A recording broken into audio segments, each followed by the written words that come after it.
often speak of trust as if it were the bedrock of society. But I will tell you a colder, sharper truth. Trust is a luxury gift you offer your enemies, just so they know exactly where to strike. Do not look away. Every handshake you've ever given, every secret you've whispered, was nothing more than a blueprint for your own undoing. You believe the person sitting next to you is a friend, a loyal colleague, a partner in crime? To a mind carved in the image of the prince, you are not a human being. You are an asset, a piece of data, a pawn to be moved, or an obstacle to be cleared.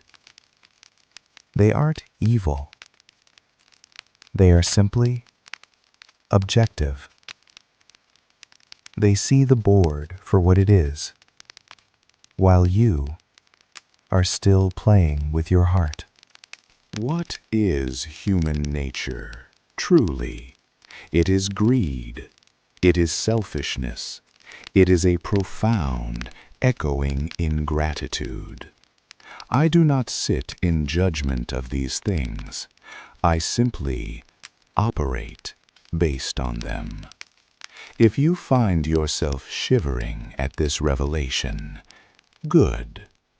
Fear is the first step toward true clarity. Welcome to my world, a place where truth is carefully veiled in scales, and where power is built brick by calculated brick on a foundation of sweet, necessary lies. The game has already begun. The only question is, do you even know you're on the board? Part 1. The Velvet Curtain of Darkness. As the old wisdom goes, everyone sees what you appear to be, but few ever touch the real essence of what you hide. We are masters of the facade, but today we look behind the curtain.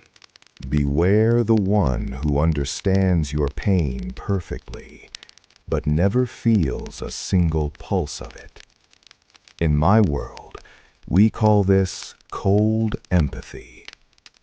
Your modern science describes it as a calculated trade-off, a profound deficit in emotional sharing, coupled with an overabundance of cognitive insight.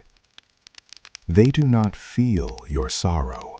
They read it, like a manual of your greatest vulnerabilities. To the Machiavellian, your tears are not a tragedy. They are data. They are a map. While you are drowning in emotion, they remain on the shore, perfectly dry, perfectly calm. This is the cool syndrome I observed centuries ago. They prioritize the nomothetic, the cold logic of the situation, over the messy reality of the heart. They observe you, they categorize you, and then they play you, like a master musician tuning the strings of a lyre. They do not want to destroy you, at least not yet. They simply want to ensure you are useful. They maintain an absolute icy sobriety while you are drunk on feeling. By the time you realize you've been manipulated, they have already moved on to the next piece on the board. They have studied your rhythm, and now they own your dance. Part 2. The Board of Human Hearts. In my era, a prince knew that force was a clumsy tool. Force creates rebels, but gratitude? Gratitude creates slaves. True mastery over the human heart does not begin with a whip. It begins with a gift. High-level manipulation is a silent trade. The Machiavellian individual does not demand your loyalty. They buy it with currency you don't even realize you're spending. They use what your scientists call integrative tactics. They tell you exactly what you want to hear. They offer calculated help when you are most vulnerable, and they shower you with cheap, saccharine flattery. They wear the mask of the great benefactor, but every act of kindness is a distributive tactic designed to build a crushing weight of social obligation. You think it is a friendship? No. It is an unpaid invoice. It is a transaction, and the interest rate is your autonomy. They make you feel indebted until saying no feels like a betrayal of your own soul. Observe how they use white lies to grease the wheels of the relationship. These are not lies to protect you. They are lies to protect the process of extraction.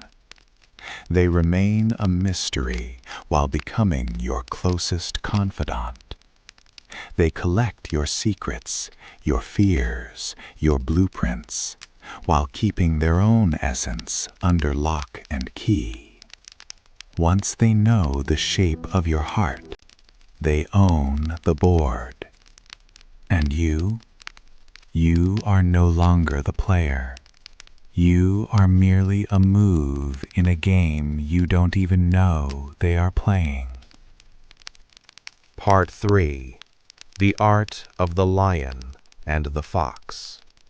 A true prince must know how to play the beast as well as the man.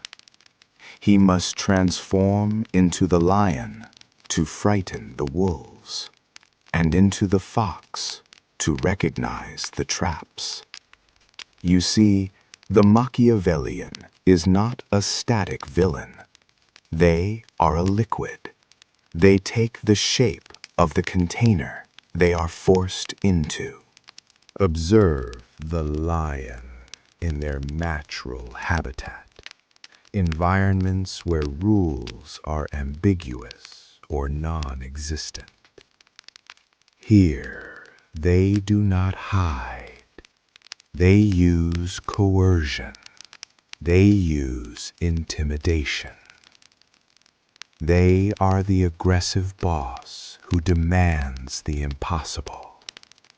The colleague who uses fear to occupy the center of the room. They don't need your love.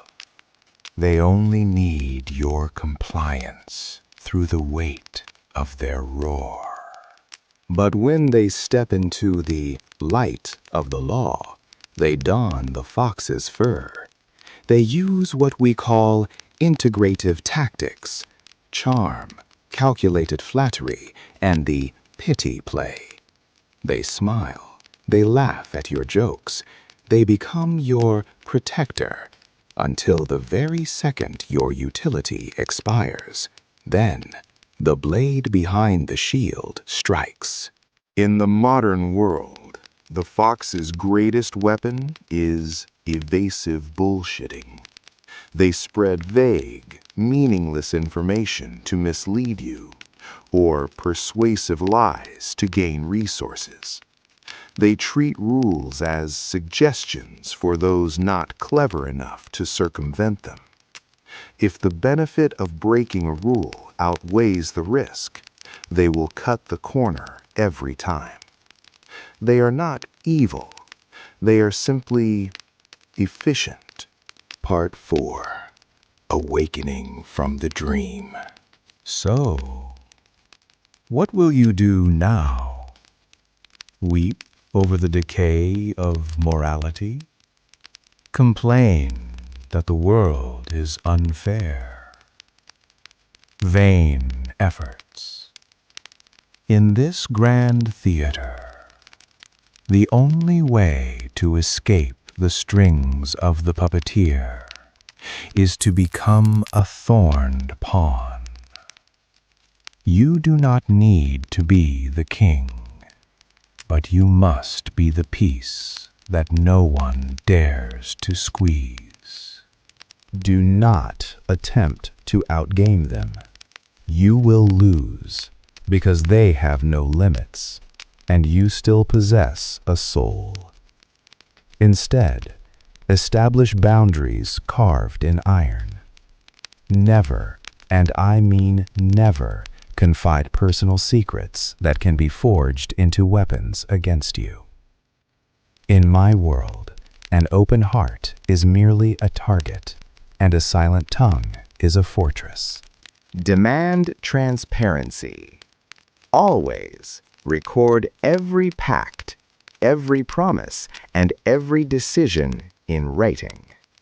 The manipulator thrives in the fog of he said, she said, but they wither in the cold light of evidence. If it is not documented, it does not exist. By bringing structure to the chaos, you strip the fox of his shadows and the lion of his stealth.